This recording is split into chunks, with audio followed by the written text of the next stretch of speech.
Salut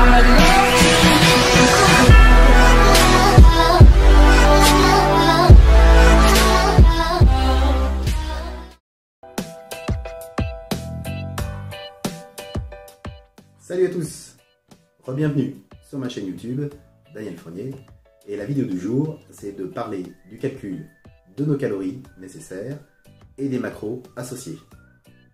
Donc la première étape, c'est calculer son TMB, donc le taux métabolique basal, ou taux métabolique de base. Donc c'est quoi? C'est le nombre de calories que notre organisme a besoin pour sa survie, c'est-à-dire pour les fonctions corporelles de base, telles que la respiration, la circulation sanguine, la production cellulaire, le traitement des nutriments, la digestion, etc. etc. Alors celui-ci va dépendre également de votre âge, de votre sexe, de votre masse musculaire, de votre masse grasse, de votre corpulence et évidemment de votre génétique. Alors il existe plusieurs formules, j'en ai retenu 3. Donc tout d'abord la formule de Harris-Benedict, qui est basée donc sur un rapport entre le poids, la taille et l'âge. Une autre formule qui est la formule de Black et Hall. Donc pareil, basé sur un rapport entre le poids, la taille et l'âge. Et puis dernière formule, la formule de Katch-McArdle, qui a l'avantage de tenir compte de votre taux de masse grasse, et donc qui est un rapport à fonction du MCM, donc de la masse corporelle maigre. Une fois que vous avez votre TMB, ce qu'il faut, c'est être capable de calculer son TMA, taux métabolique actif, c'est-à-dire qu'il prend en compte toutes ses activités de la journée, son travail et surtout son activité sportive quand on en a. Donc pour cela, il faut prendre son TMB et le multiplier par un facteur d'activité. Celui-ci, il peut aller de 1,2 pour une personne extrêmement sédentaire qui ne fait pas de sport du tout ou quasiment pas. Et puis il va monter au fur et à mesure pour aller jusqu'à 1,9, l'opposé, une personne extrêmement active qui fait beaucoup de sport, très intensif et qui peut avoir également un travail très physique. Donc effectivement, comme je disais, pour trouver son facteur d'activité, il faut aussi tenir compte du type de travail que l'on a. Si on a un travail sédentaire, assis toute la journée derrière un bureau, ou un travail très physique, on est manutentionnaire dans une usine, on travaille dans le BTP, etc., on ne va pas non plus choisir le même facteur.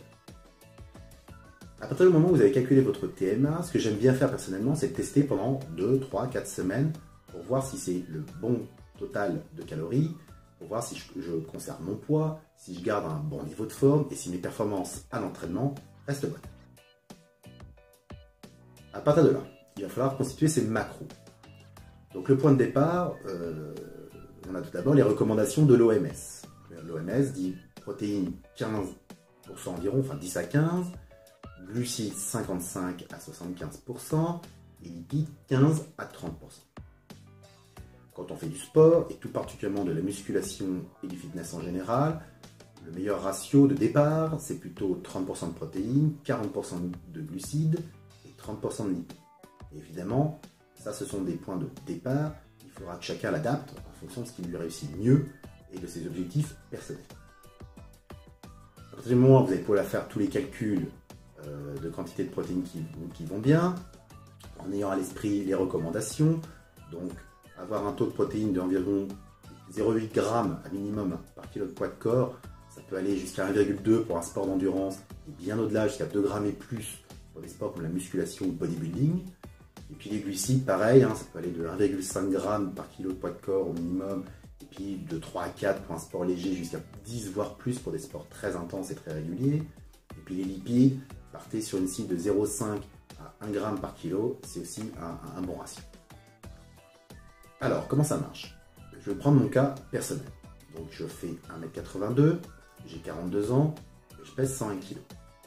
Là, j'ai pris deux formules. La formule de Harris-Benedict, qui me donne un TMB de 2077 kcal. Et puis, la formule de Katch-McArdle, avec un taux de matière grasse que j'ai autour de 15%.